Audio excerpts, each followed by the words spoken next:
Hello guys! Welcome back to my YouTube channel. Today's video is magluluto tayo ng masustansyang gulay, which is matagal-tagal ko na siyang hindi nakakain actually. So, magluluto tayo ngayon ng masustansyang gulay, lalong-lalo na sa mga Ilonggo dyan. So, tatawagin natin siyang BAS-OY or Laswa. So, ang mga sangkap niyan, ilalagay natin mamaya sa description para naman malaman ninyo kung paano gawin.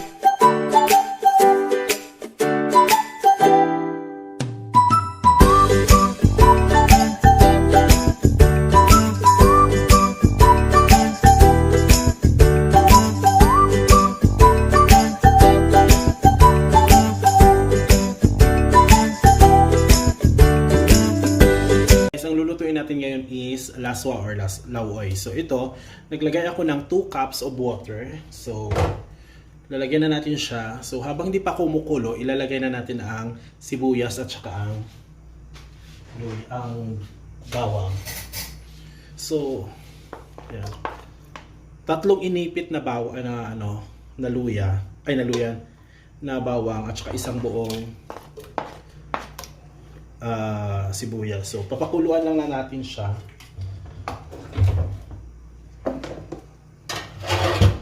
Ayan siya. Pakukuluin na muna natin siya bago natin siya So, ayan. So, takpan ko na lang siya. So, ito na. Kumulo na siya. So, ayan. Lalagyan na natin ang kalabasa. So, kalabasa kasi medyo matagal-tagal siyang maluto. So, lagyan natin siya mga 5 minutes lang. After niyan, lalagyan na naman natin ang bagong ingredients para. So, pakuluin na natin siya and then isusunod na natin ang next ng ingredient.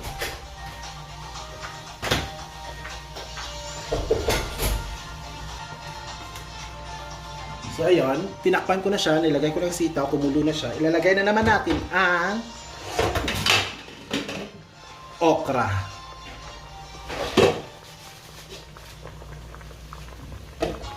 So, okra.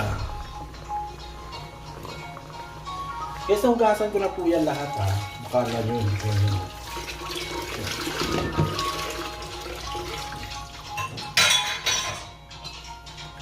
Paghaluin natin siya. Ayaw ko kasing ma-overcook yung kalabasa at saka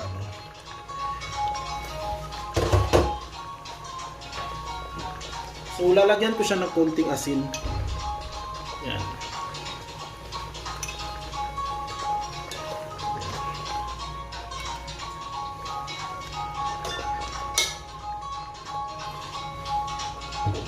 Yan, medyo na siya, luto na yung kalabasa.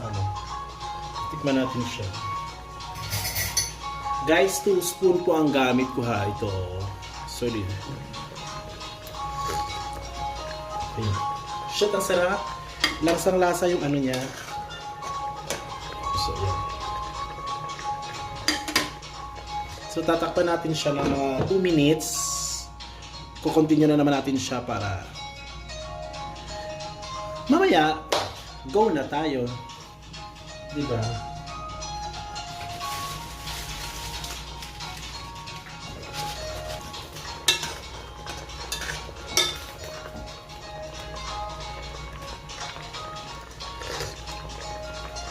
Ayan, sakit.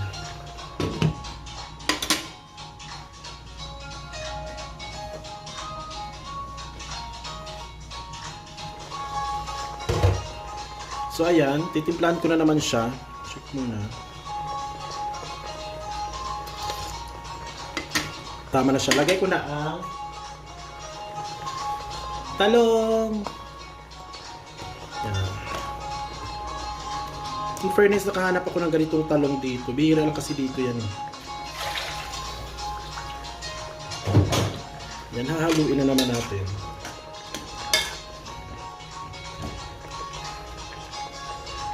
So, stop muna tayo sa prito-prito. Dito muna tayo sa sabaw.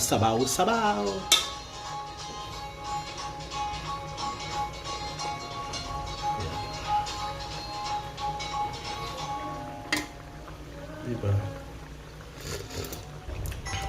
Perfect talaga, guys. Siya ng asin.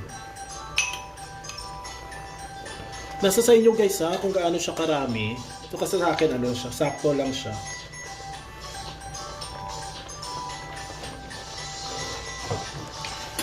So, tatakpan ko na siya ulit.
So ayan, ilulunod ko na ang ALUGBATI.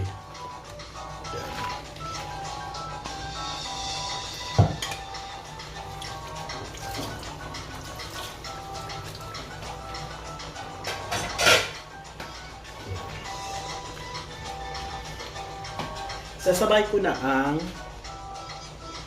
saluyot or tagabang sa Ilonggo. Para hindi siya masyadong lata. Diba?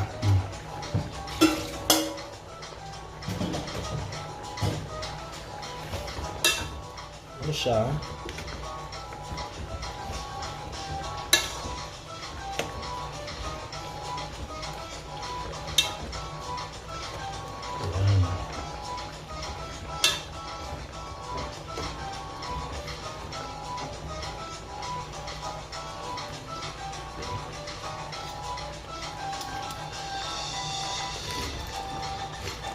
Perfect.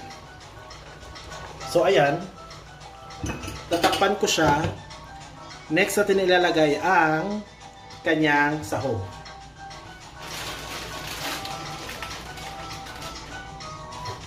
Which is ito siya. Baringon, or mas maganda to siya, guys, kung ang ano nito is kalkag. Alam yung kalkag, guys, yung maliliit na shrimp, na dried shrimp. Yun po yung kalkag sa iyo. So, ayan na siya, guys. So, takpan ko lang siya. Ayan, papatayin ko na siya kasi luto na siya. So, a few moments later. So, ano inaantay natin? Kakain na tayo ng ating lutong ulam na sabaw na sabaw. Perfect.